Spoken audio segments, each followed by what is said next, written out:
You have come here seeking peace, but you have been looking for it in the wrong place entirely. You believe that rest is something you must achieve, a state you must earn after your struggles are over.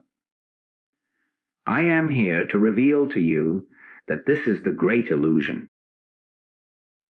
True rest is not the absence of activity, it is the very foundation of all existence. It is not a reward at the end of the journey. It is the very ground upon which you walk. You are trying to find stillness in a world of motion, when all the while, stillness is waiting to be found within the very core of your own being. In this time together, we shall turn from the outer clamor and journey inward to discover that secret, silent sanctuary where the soul is forever at peace and where you will come to know what it truly means to rest in the stillness of the mind. You believe that when the house is finally quiet, when the deadlines are met, when the bank account is full, or when the relationships are harmonious, then, and only then, will you find the rest you seek. You have been conditioned to believe that peace is a condition of your outer world, a prize awarded for a life well managed. This is the great deception, the central illusion that perpetuates the very fatigue it promises to cure. It is a phantom chase, for the moment one problem is solved, another inevitably arises to take its place. The stillness you seek through circumstance is as unreliable as the weather, forever shifting and completely outside of your control. Consider the common experience of waiting for a vacation. For months, you labor under the mounting pressure of work and responsibility, sustaining yourself with the thought of that future escape. You imagine the serene beach, the quiet mornings, the freedom from demands. You arrive, and for a day or two, a semblance of peace descends. But then, have you not noticed what happens? The mind, so accustomed to its turmoil, begins to invent new anxieties. You worry about a work email you forgot to send. You fret over the cost of the meals. You feel a vague unease about what awaits you upon your return. The external environment is perfect, yet the internal storm continues, perhaps even more noticeable against the stark contrast of the quiet surroundings. This proves, undeniably, that the peace you sought was never in the location, but was always a quality of consciousness you failed to bring with you. This illusion extends into every corner of daily life. You think, if only my spouse would understand me, then I could be at peace. Or, if I could just secure that promotion, then the anxiety would lift. You are placing the key to your inner kingdom in the hands of external, ever-changing events and personalities. You have made your state of being a hostage to the world, and the world is a notoriously unreliable captor. It cannot help but change, and so you are condemned to a life of perpetual reaction, soaring with every success and plunging with every disappointment. This is not living. It is being lived by the tides of circumstance. The profound thrill begins not with a new technique, but with the shattering of this very old and deeply held belief. The moment you truly see the futility of seeking stillness from the world is the moment your entire spiritual orientation shifts. It is a monumental turning point. You stop trying to rearrange the furniture in a burning building and instead begin to look for the exit. That exit is not a place you go to, but a place you look from.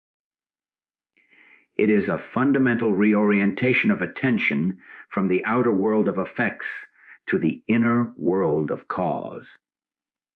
Let us take another mundane example. You are stuck in traffic, late for an important meeting. The habitual reaction is one of frustration, tension, and anger. The mind races, blaming the traffic, the timing, the universe itself. Your entire body clenches. Where are you looking for peace? You are looking for it in the flow of traffic, an event over which you have absolutely no control. The illusion is that if the cars would just move, peace would return.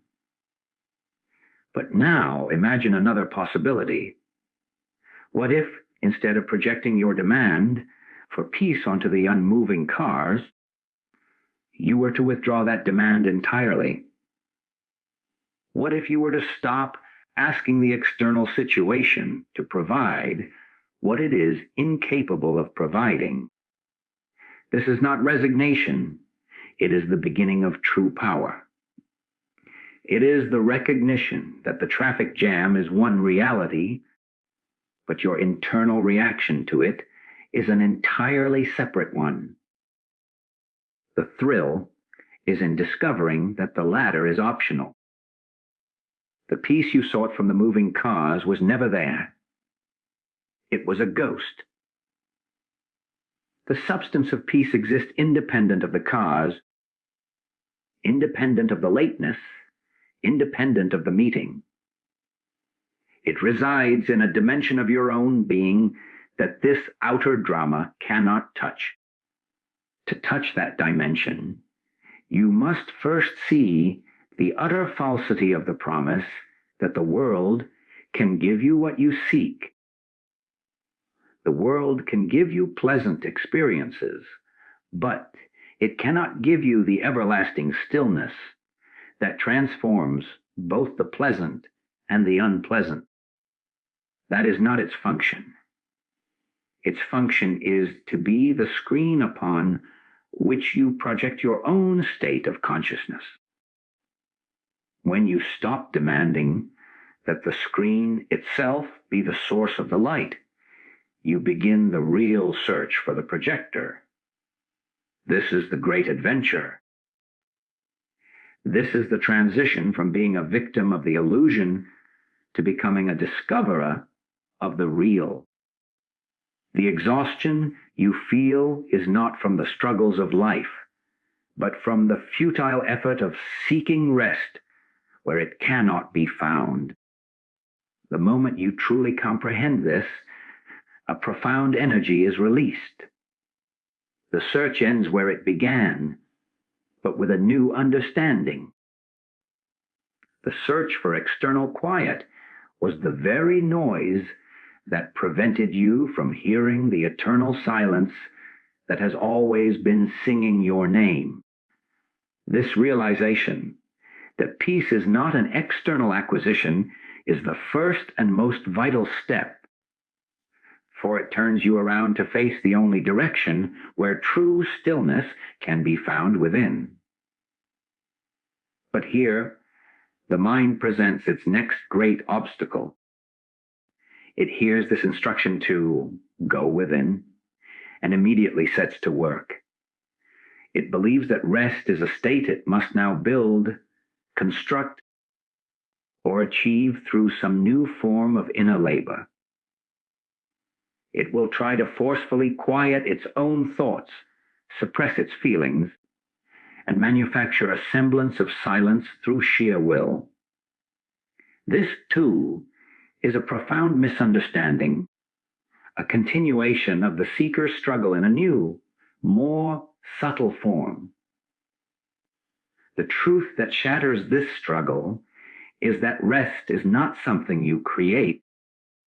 It is what you fundamentally are. It is not an achievement, but your original nature, obscured by the frantic activity of a mind that believes it must strive to become what it already is. Consider the sky and the weather. The sky contains storms, sunshine, clouds, and clear days. These are temporary conditions that appear within the sky. Yet, the sky itself remains utterly unchanged by them. It does not struggle against the storm, nor does it cling to the sunshine. It's vast, silent. Allowing nature is constant. Your essential being is that sky. The thoughts, emotions, and sensations that pass through you are the weather. You have spent a lifetime identifying with the passing storms, believing you are the anxiety, the anger, or the fear. You have believed you are the cloud, and so you tremble when the winds of circumstance blow. The thrill of this discovery is the moment you realize, with a shock of recognition, that you are not the cloud, you are the sky in which the cloud appears. The rest you seek is the innate, unshakable rest of that sky. It is your very substance. This is not a poetic metaphor, but a practical reality to be glimpsed in daily life. Take the experience of a sudden, sharp noise in the night. A book falls from a shelf.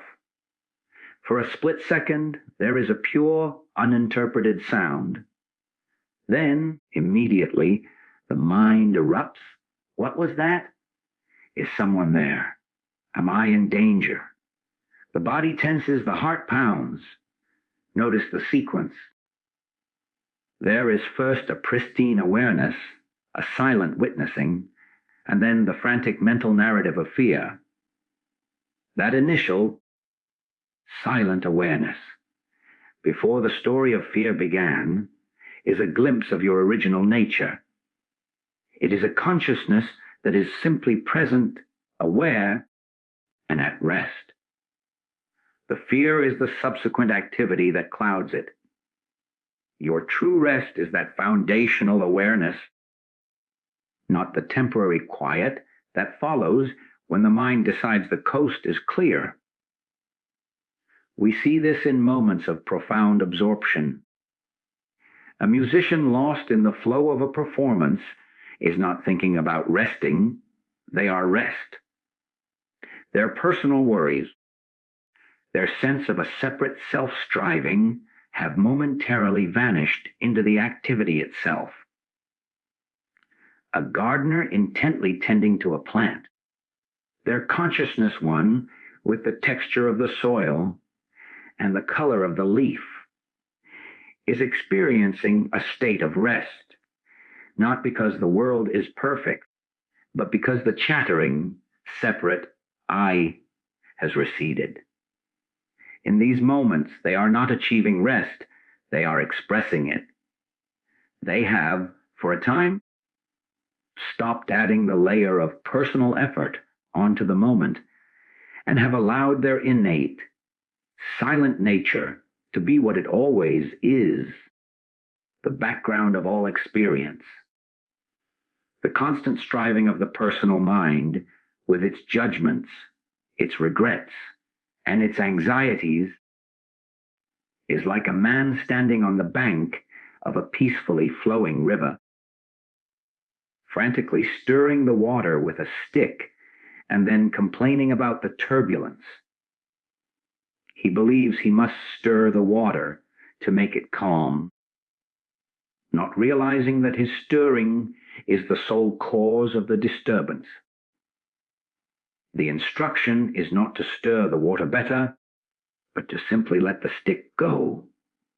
The rest is already there, inherent in the water itself.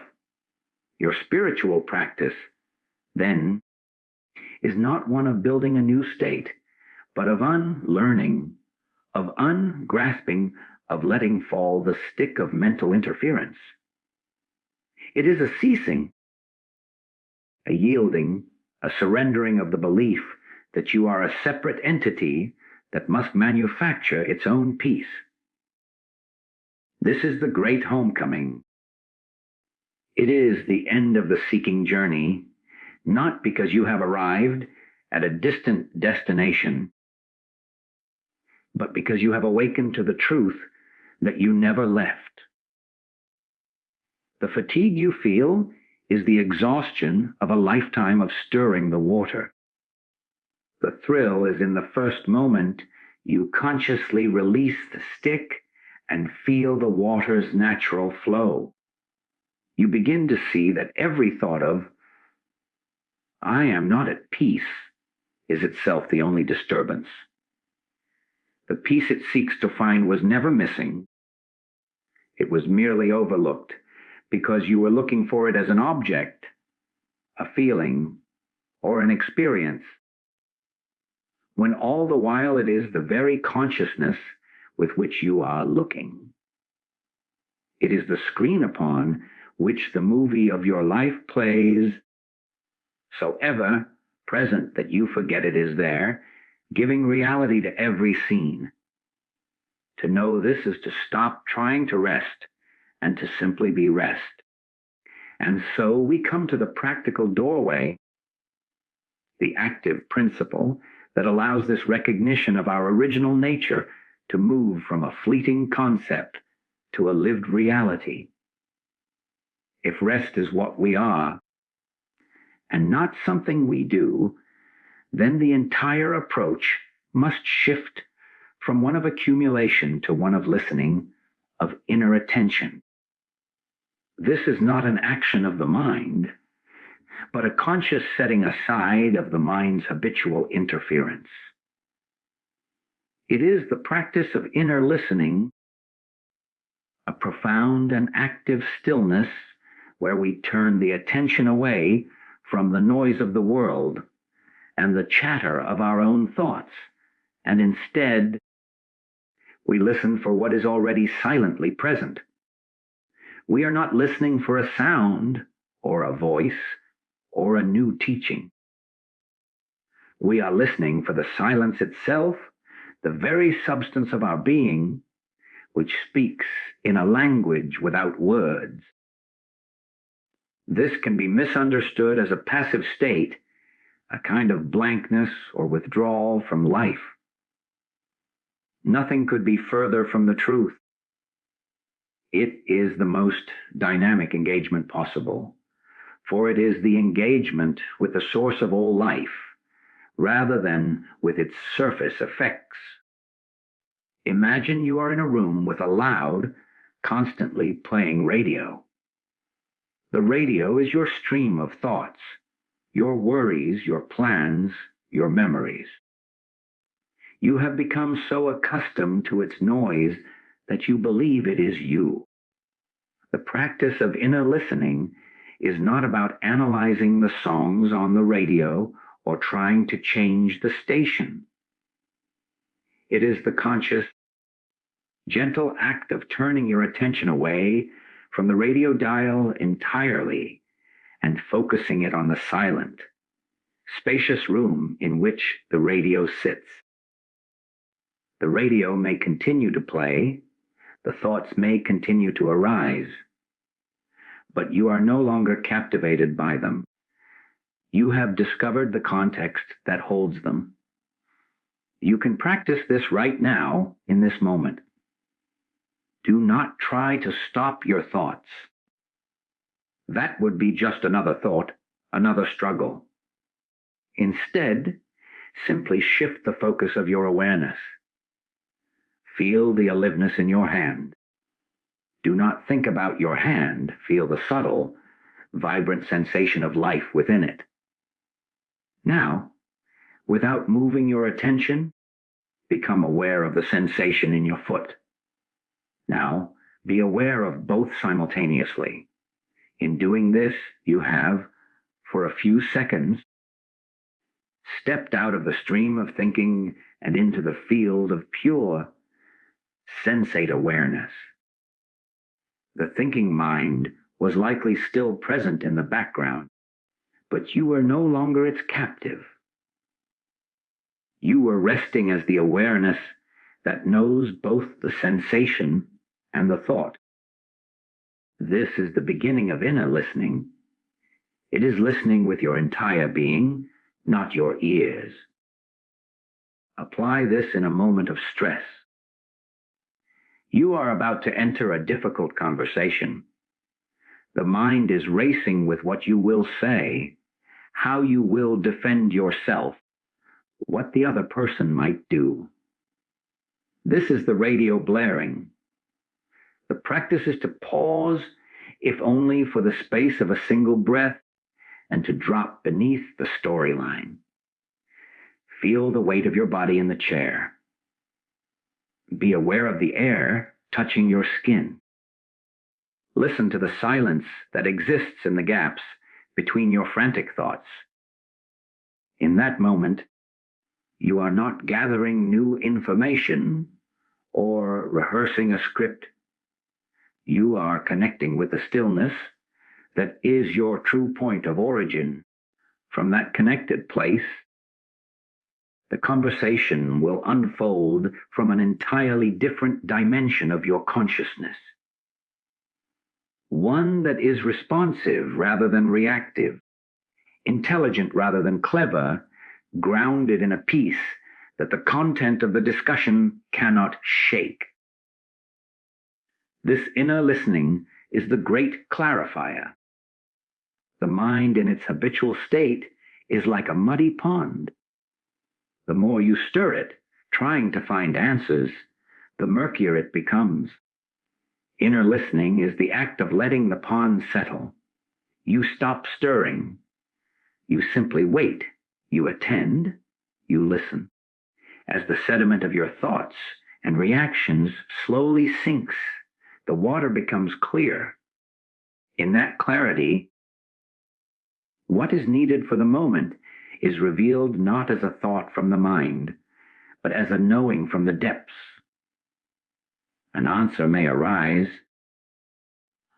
or a course of action may become obvious, but it will carry the quality of that underlying stillness. It will feel right, not because it satisfies the ego, but because it is in harmony with the fundamental peace you have contacted. This is not a withdrawal from life, but a way of entering life more fully and effectively.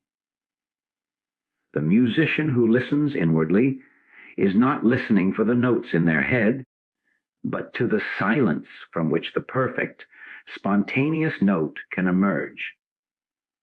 The parent dealing with a distressed child who can, in a moment of chaos, turn inward and listen to the stillness will find a response that is both firm and compassionate, a response that could never be manufactured by the anxious, problem-solving mind. You are not listening for something. You are listening as something. You are listening as the very consciousness that you are. And in that profound, active receptivity, the noise of the world loses its authority, and the voice of the silence becomes the only sound that truly matters. This practice of inner listening, of attending to the silent space behind the noise, naturally and inevitably brings us to the most critical and challenging point of the entire journey. For as we turn our attention inward, we come face to face with the very thing that has been generating all the disturbance, the personal sense of self, the I, that believes it is the thinker of the thoughts, the feeler of the feelings, and the manager of the life. We discover that this I is not a solid, permanent entity, but a collection of reactions, memories, opinions, and desires. A constantly shifting cloud of identity that has taken itself to be the central character in the story. The final and most profound surrender is the yielding of this personal sense of self, the recognition that our true identity is not this limited character, but the vast, impersonal awareness in which the character appears. This is the great stumbling block, for the personal I is a master of disguise and self-preservation. It will even attempt to go up the spiritual path, becoming a spiritual seeker, proud of its humility, striving for its surrender. It will try to achieve. This state of selflessness, which is the ultimate contradiction. You cannot do anything to surrender the door. The moment you try, you have merely strengthened its claim to existence. The breakthrough occurs not through an act of will, but through a profound seeing, a recognition that the one who is struggling is itself the illusion. It is like trying to quiet a noisy child by yelling at it. You have only added more noise. The true quiet comes when you see that the one who is annoyed by the noise is the same substance as the noise itself. Consider a moment of intense anger. In that moment, you are completely identified with the emotion. You are the anger. It dictates your words, your posture, your entire reality. But if, in a moment of grace, you remember to practice inner listening, something shifts. You take a half step back. You feel the heat in your face, the tension in your hands, the torrent of thoughts, but you are no longer completely fused with them. There is a subtle space. In that space, a question arises. To whom is this anger happening? The personal I immediately answers, to me, I am angry.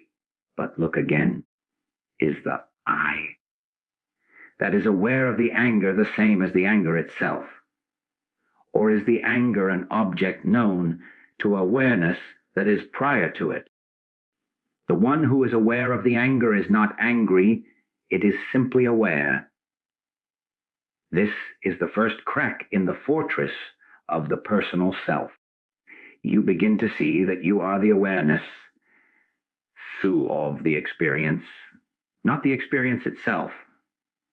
This is not an intellectual exercise. It is the most practical thing in the world.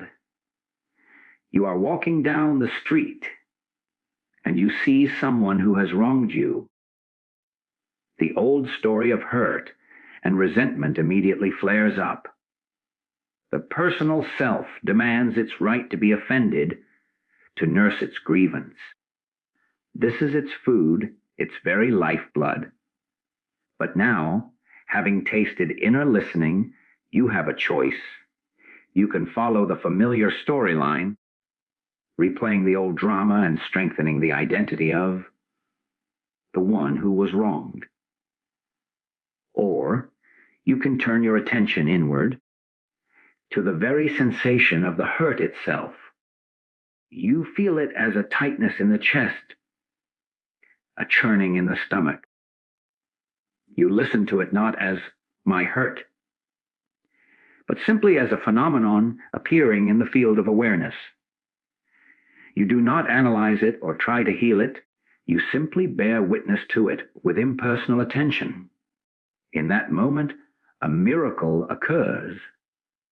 The story loses its power. The personal connection is severed. The energy that was bound up in the personal drama is released back into the vastness and the character of the victim, dissolves, leaving only the clear, empty space of pure awareness where the character once stood. This surrender is not a loss, it is the ultimate liberation. The personal self is like a man clinging desperately to a piece of driftwood in the middle of a vast, calm ocean. He is terrified of drowning, So he holds on with all his might, his muscles aching, his mind filled with fear. Letting go of the personal sense of self is not drowning. It is the realization that you are the ocean itself. The struggle was never necessary. The peace you sought through control and defense was always yours, but you could not access it while you were identified with the small, fragile piece of driftwood. When you stop insisting on being the wave, you discover you are the entire sea. The wave was never separate. It was always a temporary formation of the sea itself. Your worries, your triumphs, your failures, your desires, they are all just waves. They rise and they fall. But you are the ocean, deep silent and undisturbed, forever at rest in your own boundless nature. As the grip of the personal self begins to loosen, as we stop identifying exclusively as the individual wave, a breathtaking vista begins to open before us. We start to perceive that the stillness we have been seeking in the hidden recesses of our own being is not a private possession, a small quiet room tucked away inside our head. It is, in fact, an omnipresent reality, the very substance and foundation of all that is. The peace you touch when you surrender the personal, I, is the same peace that holds the planets in their orbits and animates every living cell. It is not your stillness, but the stillness of the universe itself, and you are an inseparable part of its infinite, silent expanse. This is the revelation of omnipresence, that the core of your being and the core of all existence are one and the same conscious, silent presence. This understanding transforms your relationship with the entire world. The world is no longer a separate, external reality that you must manage, control, or hide from to find peace. It is an expression, a manifestation of the very consciousness you are. The division between the inner and the outer begins to dissolve. You look at a tree, and you no longer see a separate object out there. You see a form of the same life that animates you, rooted in the same silent, intelligent ground of being. The tree is not in your stillness, and you are not in the trees. Both you and the tree exist. As the stillness, appearing in different forms. The noise of a busy city street, which once felt like an assault on your peace, is now heard as an activity happening within the vast, silent container of awareness itself. The silence is not broken by the noise. The noise is embraced and permeated by the silence. Consider the experience of gazing at the night sky. You look up at the countless stars, vast distances, and unimaginable cosmic processes. The personal self feels small, insignificant, and separate in the face of this immensity. It is overwhelmed. But now, consider a different way of looking. Instead of being a small person looking out at a big universe, feel that the awareness with which you are perceiving the stars is the same awareness that is the substance of the stars. The consciousness that is the ground of your being is the consciousness that is the ground of the cosmos. The silence you discover within is the silence that fills the space between the galaxies. In this perception, you are no longer a separate observer looking at a separate universe. You are the universe becoming aware of itself. The feeling of smallness vanishes, replaced by a sense of infinite, silent belonging. This is not a philosophy to be believed, but a reality to be felt in the most ordinary moments. You are washing the dishes.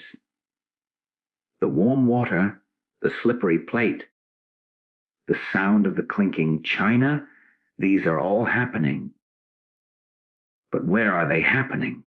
They are not happening out there to a separate you inside your skin. The sensation of the water, the sound of the clink, and the awareness that knows them all are one seamless, present event. There is no divider. The silent awareness is the space in which the entire activity of washing the dish is unfolding. The awareness is not doing the washing. The body-mind organism is doing the washing, and all of it is appearing within the omnipresent field of conscious, silent being. The peace is not found by finishing the dishes so you can go and meditate. The peace is the very context of the activity itself. This omnipresence means there is no place you can go where this stillness is not. In a crowded, noisy airport, the stillness is there. It is the space that allows the noise to be. In a moment of intense physical pain, the raw, sensate reality of the pain is appearing within the vast, silent witness that you are. The pain is a content, the silence is the context. The personal self suffers because it identifies exclusively with the content. But when you rest as the context, the relationship to the pain is transformed. It may still be intense, but it loses its personal, catastrophic story. It is simply a sensation appearing in the infinite field of awareness. This is the ultimate secret, the final thrill of the journey. You have been searching for a haven of peace in a world of chaos, only to discover that the world of chaos is itself floating in the haven of peace. The search is over not because you have found a special place, but because you realize every place is that place. The stillness is in the texture of the wood on your desk, in the sound of the distant traffic, in the feeling of your breath, and in the space between your thoughts. It is all things and the no thing that gives all things their reality. To know this is to be permanently at home, no matter where you are or what is happening.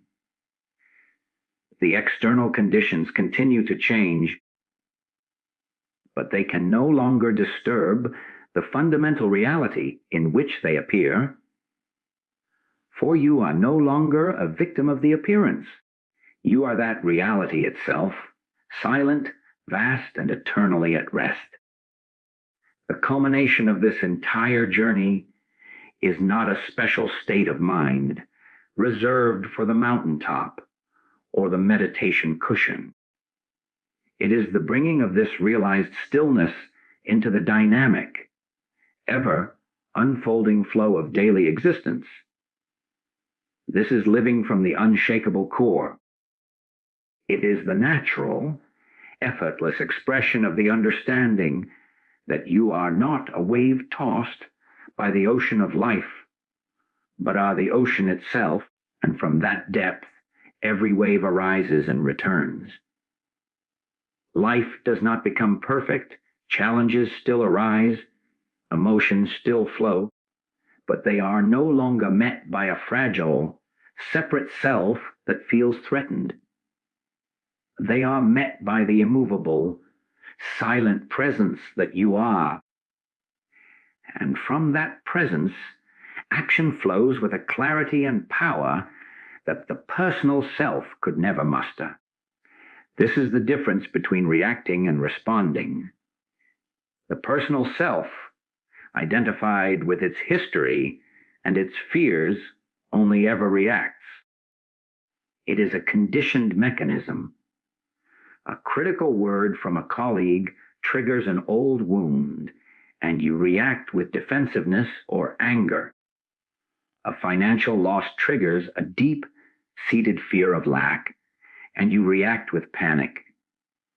This is the wave being tossed by the storm. But when you are established in the unshakable core, you respond from presence. The same critical word is heard, but there is a space between the sound and your answer. In that space, which is the stillness itself, you find an intelligence that is not your own. It may offer silence, or a compassionate question, or a firm boundary, but whatever it offers will be fresh, appropriate, and free from the baggage of the past. It is the ocean responding to the storm with its inherent depth and stability, not with more surface turbulence. Consider the act of true listening in a conversation. When the personal self listens, it is not really listening at all. It is busy formulating its own response, judging the other person's words, referencing its own memories and opinions.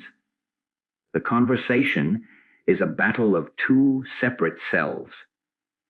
But when you listen from the core, you listen with your whole being from a place of silent, open awareness. You are not preparing a reply. You are fully present, and in that presence, you hear not only the words, but the energy behind them. You perceive the unspoken need, the hidden fear. And from that deep listening, your words arise not as a reaction, but as a healing response.